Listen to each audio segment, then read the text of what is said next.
3 grands réservoirs servent à gérer les débits de la Lièvre en retenant l'eau de la rivière, mais aussi celle de ses deux principaux tributaires, la rivière Kiamika et la rivière Michinamekus.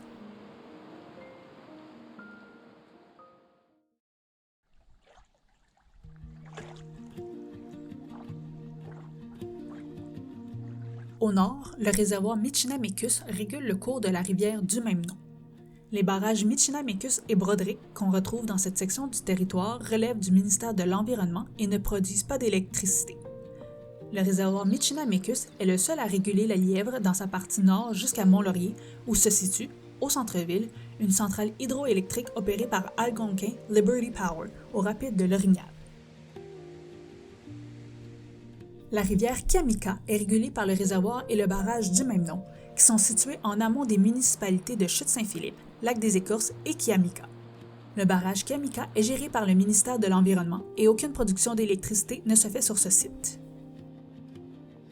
Le troisième réservoir couvre un territoire immense qui inclut principalement le lac du Poisson-Blanc, le réservoir au sable, le lac Campion, le lac au Foin, le lac du Camp, le lac Butler, de même que la Lièvre et ses élargissements jusqu'à Saint-Émile-du-Lac-des-Îles.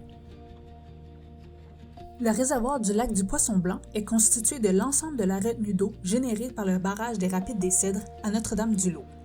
Le ministère de l'Environnement est gestionnaire du barrage des Rapides des Cèdres. Toutefois, une centrale hydroélectrique opérée par Energy Brookfield a été ajoutée au barrage existant en 2005. Sur la Lièvre à Val-des-Bois et Bowman, il y a le barrage et la centrale hydroélectrique de High Falls, sur la plus haute chute de la rivière. Ce complexe est opéré par Energy Brookfield. La construction du barrage a entraîné l'ennoiement permanent du territoire aujourd'hui occupé par le réservoir de l'Escalier et le rehaussement du niveau de l'eau jusqu'au pied du barrage des Rapides des Cèdres. Les niveaux d'eau au barrage étant maintenus plutôt stables au cours de l'année, ce réservoir ne sert pas à régulariser les débits de la rivière. À Gatineau, secteur Buckingham et Masson-Angers, on retrouve une concentration d'ouvrages hydroélectriques typiques de la Basse-Lièvre. À Buckingham, on trouve le barrage McLaren et la centrale hydroélectrique Buckingham opérée par l'entreprise Boralex. Un peu plus en aval, on retrouve le barrage et la centrale hydroélectrique Dufferin opérée par Energy Brookfield. En suivant le courant, on aperçoit le barrage Réaume qui est associé à la centrale hydroélectrique de Masson.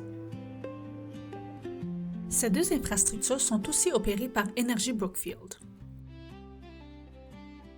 Au barrage Réaume se trouve l'entrée du tunnel qui achemine l'eau de la rivière du Lièvre aux turbines de la centrale hydroélectrique de Masson.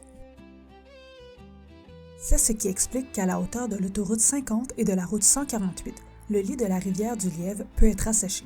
Ce calme est trompeur, car la rivière peut reprendre son lit rapidement, avec force et sans préavis lors de pluies abondantes ou d'un arrêt soudain de la centrale Masson. À la sortie de la centrale de Masson, la rivière du Lièvre reprend son cours pour finalement se jeter, un peu plus loin, dans la rivière des Outaouais.